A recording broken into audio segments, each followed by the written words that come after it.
Welcome to Talk to Me. Is your kid college bound? Well, let's discover Route 529. My guest today is Patricia Roberts. Author Patricia Roberts wrote her book, Route 529, A Parent's Guide to Saving for College and Career Training with 529 Plans during the 2020 pandemic. She has helped thousands of families avoid millions of dollars in student loan debt over the past 20 plus years. She is the proud mom of a recent debt free college graduate and is on a mission to help others achieve their higher education dreams with as little debt and regret as possible. Welcome to Talk to Me. I'm your host, Brenda Warren, the Solutionist. And today I'm excited because I'm going to get to talk to author Patricia Roberts. And baby, if you have ever thought about how am I going to pay for college? What am I going to do? If you've had sleepless nights, stressful nights, if you're blown away, this is the lady you want to listen to. So we're going to welcome Patricia to the stream. Patricia, welcome to Face It Friday, where I bring somebody on that is going to discuss a topic that is near and dear to my heart. And being debt free for college, I'm excited about that because I currently have a child in college, and I'm happy to say they will exit college debt free. So, Patricia, I want to ask you first before you explain to everyone what it feels like to be a mother of a debt free college graduate. What prompted you to write your book, this amazing book right here, The Parent's Guide to Saving for College and Career Training with the 529 Plan during the pandemic? Talk to me. Oh, Brenda, first of all, thank you for having me here today on Face It Friday. I'm so happy to be here with you and to help educate your audience. Now, what prompted me to write a book about saving for college during a pandemic? First and foremost, I found myself with some extra time on my hands with business trips canceled, no longer commuting to and from the office. I actually had time to think and to consider some tasks that I had always thought about doing but had never gotten around to. So I was hearing all the terrible news about the pandemic on TV, radio, in print, and also hearing a lot about how individuals were struggling, continuing to struggle with student loan debt and needing to put a payment pause on during the pandemic, etc. And I thought, I've got some time on my hands. I've got over 20 years of expertise in helping families avoid this debt. I've got a son going into his senior year of college and about to graduate debt-free. Why don't I put my knowledge into a book that's easy to understand to help other parents? And if not now, when would I do this? So that's what got me started, Brenda. And I'm excited about that because for those of you that are not familiar with what Patricia does, she's been featured on Forbes, in Parents Magazine, Fortune, CNBC, Yahoo Finance, Money, Good Morning America, ABC7, US News, and so much more. She is the expert. And I'm telling you, if you are in need of information regarding how to begin to save for your kids' college thing, I really want you to go to her website, right? 529.com. I put that up there early because I usually put websites at the end, but I want people to go there now because it's never too early to start saving for college. And if you get to her website, you can get some information that's going to help you start that process today.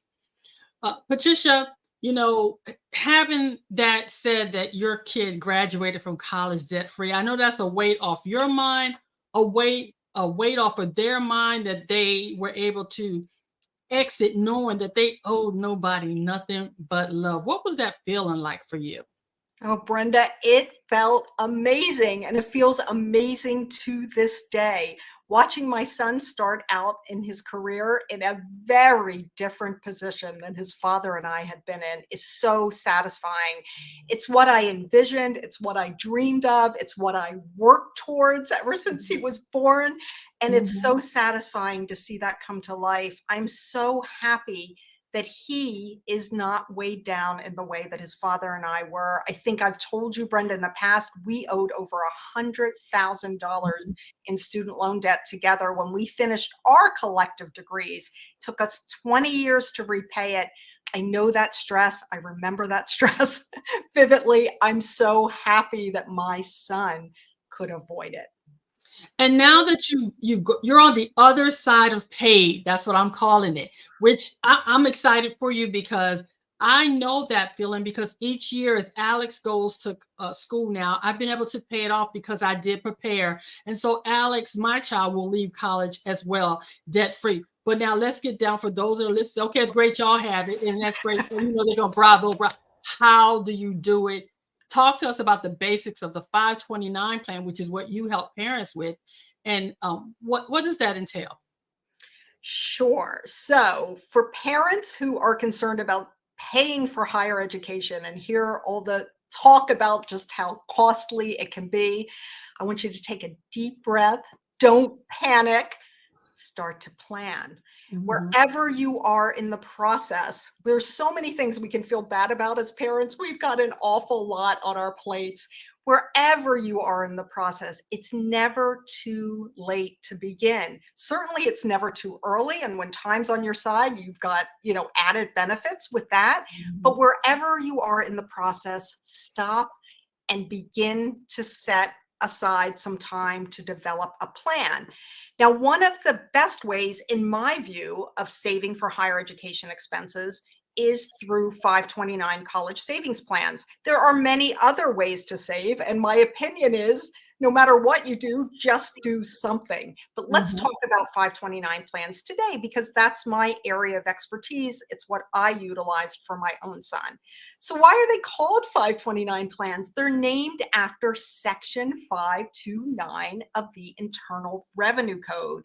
They've been around for over 25 years, and mhm, every state in the United States, except for Wyoming, interestingly, has a 529 plan that individuals can invest in. You do not need to invest in your own state's plan, but there may be additional benefits if you do. mhm, So, what 529 plans are known most for is their favorable tax benefits.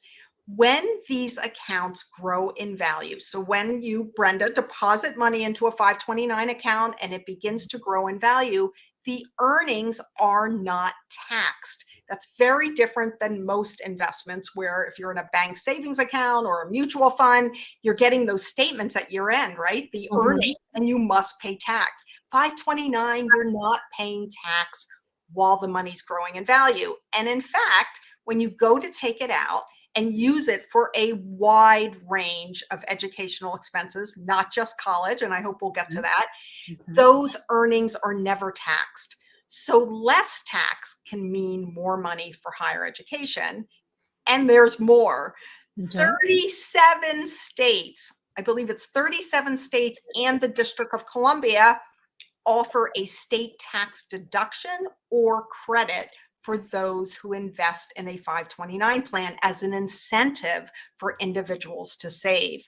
So, those are some of the features of these plans. They're easy to get started. Many of the plans allow you to start with as little as $25. I love the fact that it takes maybe 10 or 15 minutes to begin.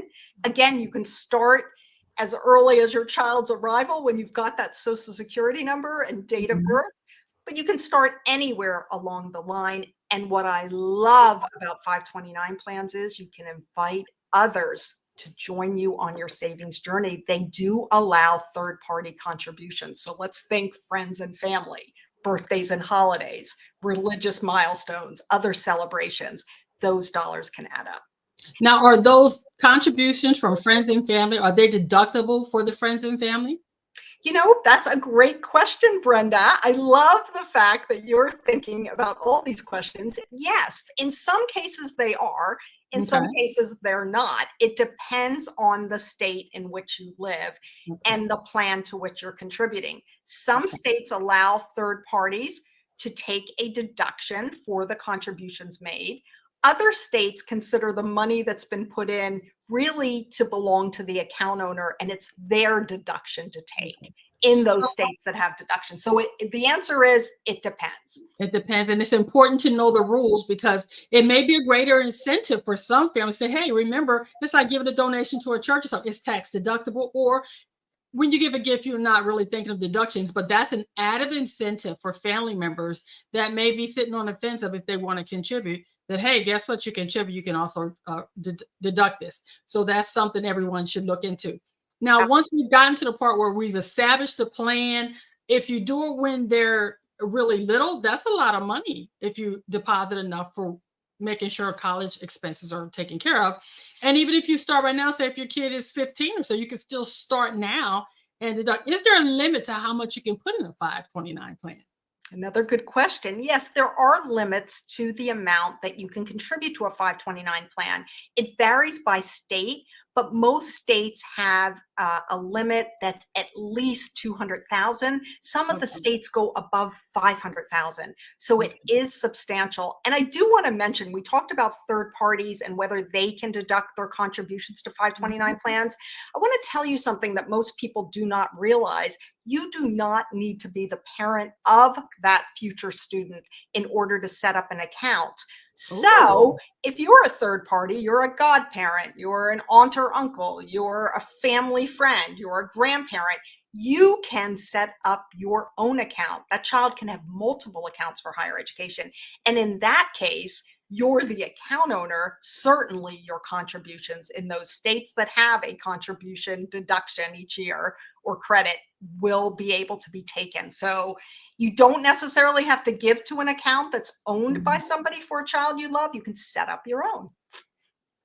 That's interesting. We probably could have a whole show about the things like that, but that's when getting in touch with a good tax professional and lawyers may need to be into play to make sure that it's done properly so we don't have Yes. any tax issues later on down the road. But I'm loving this. What would you say to a young family that's saying, but Patricia, all I have is $25 right now.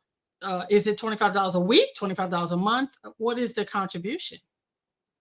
I would say to a family that's just getting started and perhaps only has $25 to begin, I'd say that's great. Get started. The hardest step for families seems to be getting the account open. Even though it's Mhm, quite easy to get it open, mhm, taking that step seems to be one of the most challenging ones. And they put it off for years because mhm, when a child's so young, the future seems so far away.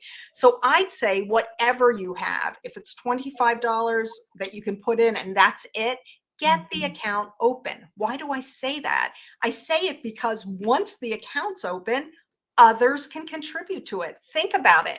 Your child has 18 birthdays between birth and higher education. Right. I bet every family, Brenda, Mhm, celebrates at least one holiday a year. There's mhm. 18 holidays. Throw in some other milestones.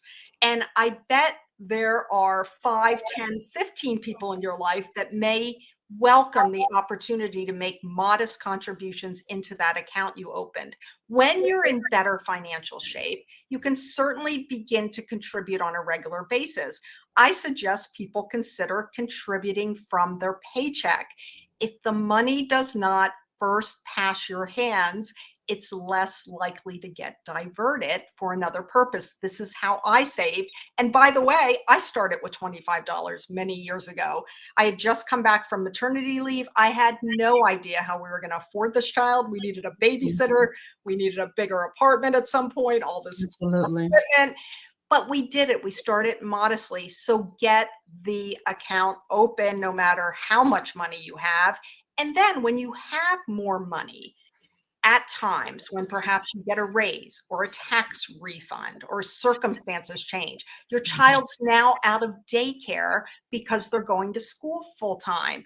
You've got the money you were spending on daycare that you can now reallocate. When they're potty trained, that's a huge milestone. Brenda, you remember, Right. I'm Yeah. sure. So Yes, much I to do. celebrate It's been a there. long time, but I remember that. What I think is awesome too, was on your website and I saw there's a gift card that people can get. So even if they don't open up an account, they could do the gift card. And how do the gift cards work as far as a contribution towards that? Yeah, I'm glad you saw those at giftofcollege.com. We do have gift cards, and I'm going to hold up an example of what they look like. So these are available in denominations of $25 and up to $200, and they can be purchased by anyone to give to a child or the parents of the child in the event the child's, quite young. And Mhm. what the parent can do is, if they have a 529 account through giftofcollege.com, they can redeem the value of the gift card into the 529 account. They link their account through our platform. If Mhm. they don't yet have a 529 account, this gift card will get you started because I there's was just going virtually to ask you nothing that. else, What if they right? don't have it? So it's a good incentive to get It's an people to incentive. start. And as a gentle reminder, hey, plan for your kids' college if you haven't thought about it. It's a way to start someone, even if you don't know if they've already started one. And let's just say for the fun of it that say a auntie gives somebody a gift card and the parents didn't have and they started, and that's how it starts. And they don't put any money in it. Like say the kid knew, but they don't put any money into it for 5 years. Is that account still open? And can they come back later and start dropping money into it? Yes, they can start dropping money in it. There's no time limits on these accounts in terms of how long they can stay open. Certainly, it's best if you get it open to contribute from time to time. You don't want to forget about that because while Mhm. it's an important step to get it open, it's also Mhm. important to contribute to it. But even if the parent doesn't have the funds after they get the account open, they can invite friends and family. Most 529 plans have a simple code that you can share with friends and family in an email, in a birthday party invitation, and people can go on and contribute to the account. And then the account owner, typically the parent, but it could be someone else, gets a notification that someone's contributed.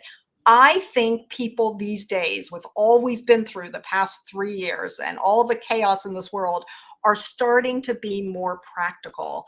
And certainly everyone's hearing about the high cost of higher education. And I Mhm. bet you, if invited, many friends and family members would be just as happy to contribute toward that type of account for a gift than be running around figuring out what size does your child wear? Do they already have this particular toy? Will you approve of their purchase? I bet they would be glad to just put something in there and maybe bring a little something, a little book or something for the child so they have something to open. Everyone's going to feel better in the long run when there's money earmarked for post-secondary education. And I told you not just college, and that's true. 529 plans can be used for trade and technical schools, 2-year colleges, 4-year colleges, graduate and professional studies, even certain registered apprenticeships. There are costs associated with apprenticeships sometimes for equipment and uniforms and things. 529 can be used for all of this. It's not just traditional college. All right, we're going to take a shout out for our sponsors. I'd like to talk to you guys about Take Action University.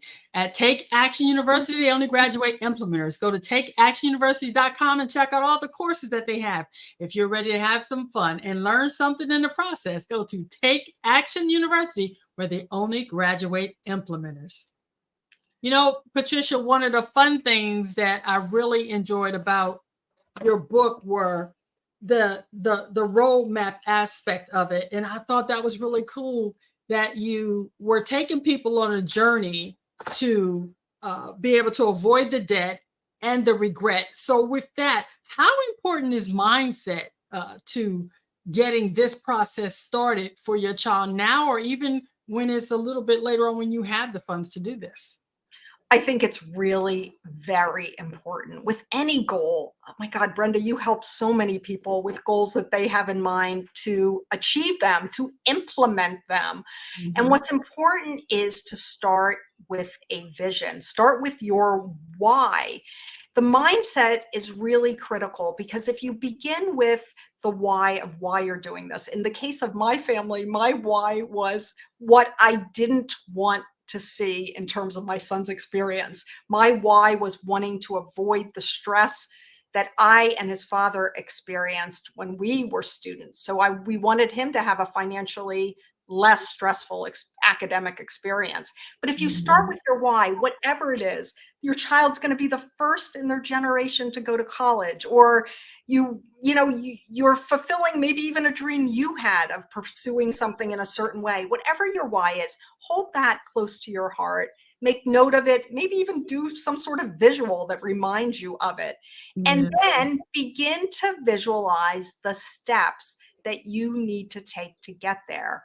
Now, you can estimate what college may cost in 5, 10, 15 years. You can look at calculators that tell you what a public school may cost versus a private institution in state or out of state. You can get an idea of what those costs would be. No need to get overwhelmed by them, but think through, if you have a sense of what the costs are, back into what steps you would need to take to cover whatever percentage of it you'd like to be able to cover. Most families can't cover 100% of it. Perhaps you want to cover a third of it and you want the rest to come from your child's own efforts, maybe the rest from scholarships or grants, whatever it is. But visualize the steps.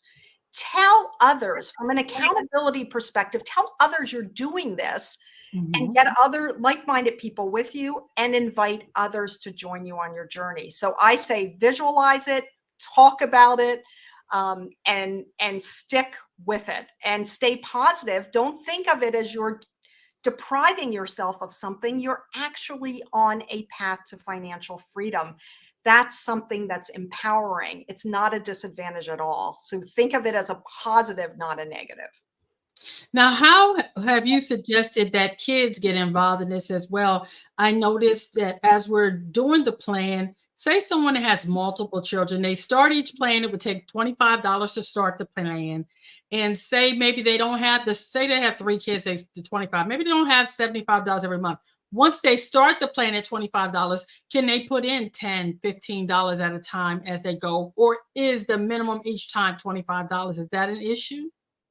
It varies by plan, but I think most plans are pretty flexible with the amount of money that can be deposited into them. You'd want to check with your particular plan to see if there is some sort of minimum, but knowing that initial contribution is pretty low and knowing the plans, I invested in a few different plans. I know in Mhm. each of them, it didn't really matter what the subsequent contributions were, but that's something you'd want to check. How about, are the plans transferable from state to state? With the pandemic, a lot of people are having to move and sometimes having to relocate. If I'm in North Carolina, can I take it to Pennsylvania? Or is that again dependent on the state? These plans are very flexible in that regard. As I said, you don't need to live in the state of the plan in which you invest, although it may be advantageous because of those state tax and other benefits that I referred to earlier. You can roll over your existing plan from one state to another if you chose to.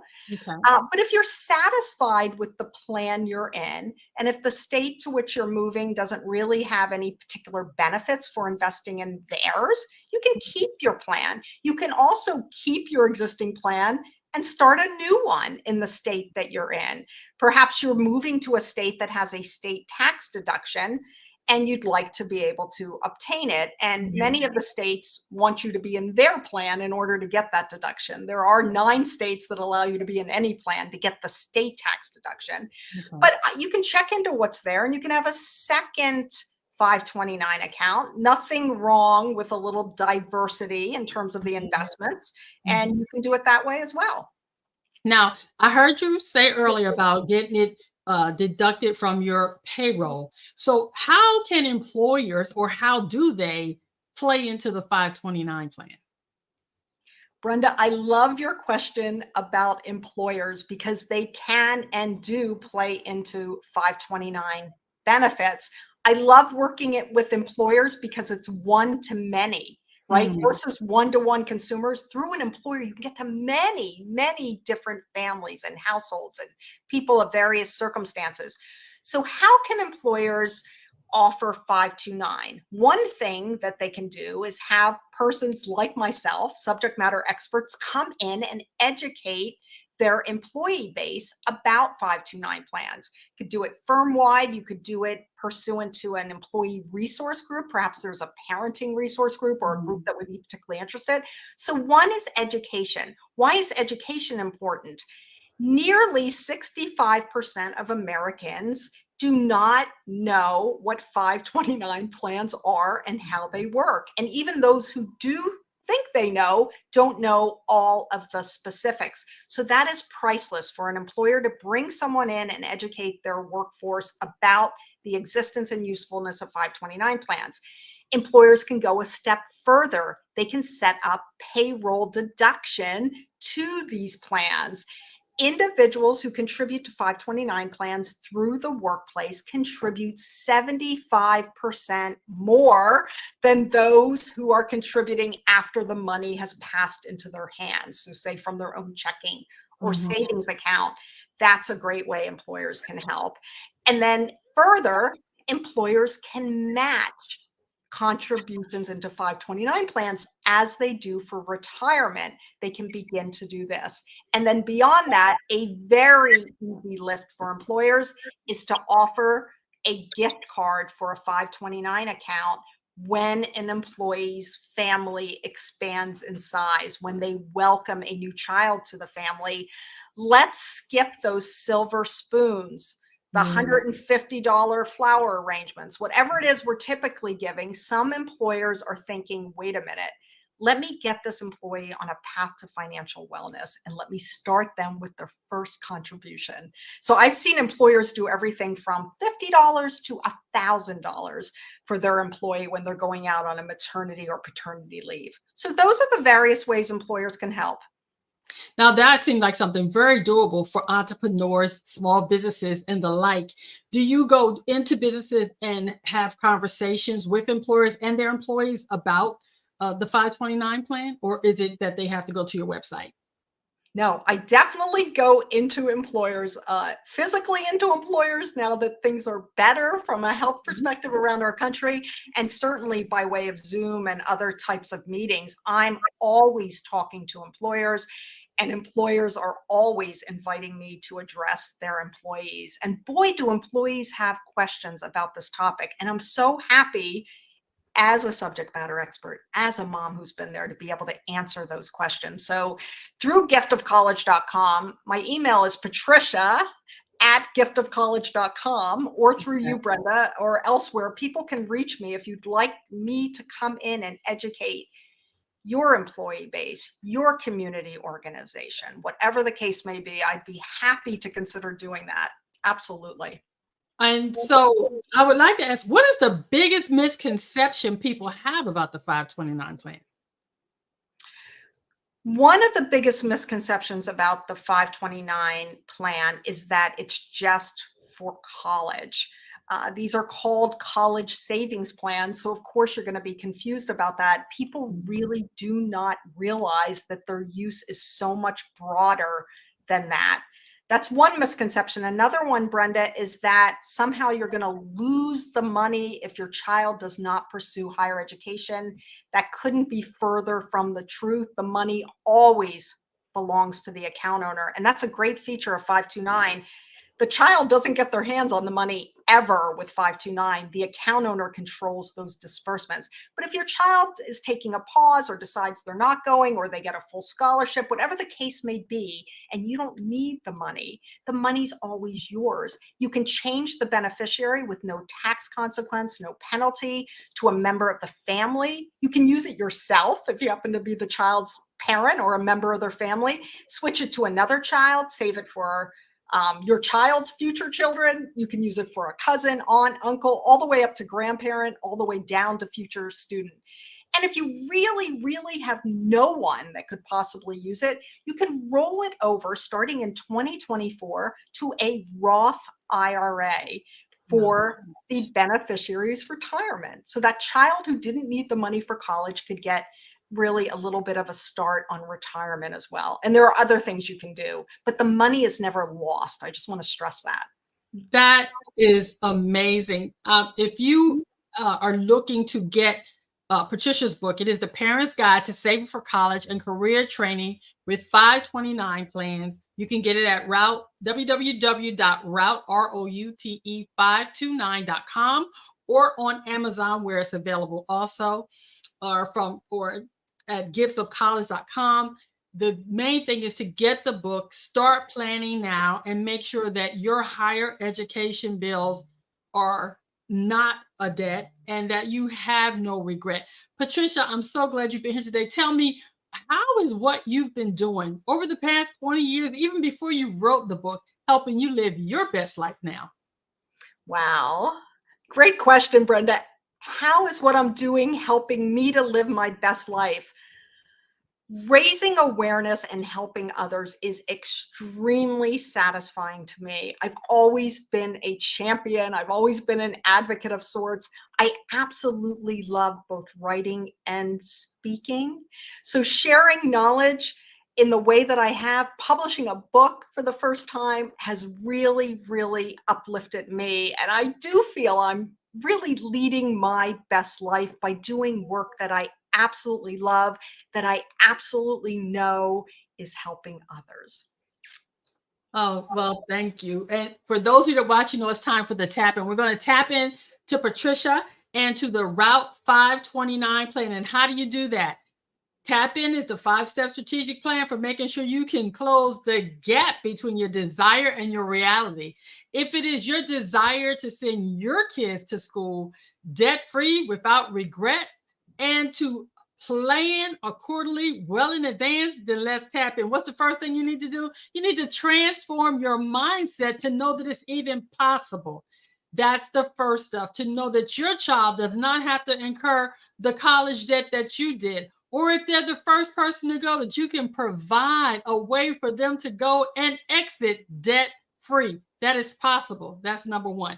Number two is you have to announce that I'm going to make a way for my kid to not have to pay those college bills and not create debt and have no regret. Getting accountability comes by hooking up with Patricia by going to her website at www.route529.com and get the information you need so you can start planning today, which takes us right into prepare, which is what you'll need to do so that you don't have to have the debt or regret. Once you've prepared by purchasing the book on Amazon or on the website, connecting with Patricia and writing out a clear plan, then I want you to imagine how you're going to feel when your child walks across that stage, grabs their diploma, and they're waving it saying, "Thank you, mom. Thank you, dad. Thank you, parents, friends, family, that I'm starting my life out without any bone crushing debt because you made a way out of no way by planning ahead for my higher education." And then, I want you to nurture that thought about what it's going to be like when you tapped in to a college journey that allows for debt freedom. Patricia, I'm so excited that you came here and talked to me today about the 529 plan. Do you have any final thoughts? First of all, thank you for having me. And my final thought is start where you are, but get started now. With that, all I can tell you is, as I always do, the choices you make today will be the reality you live tomorrow. So choose wisely and choose to plan for higher education by taking Route 529. Get there by any means necessary, but don't forget, it starts with you. Be blessed, everyone.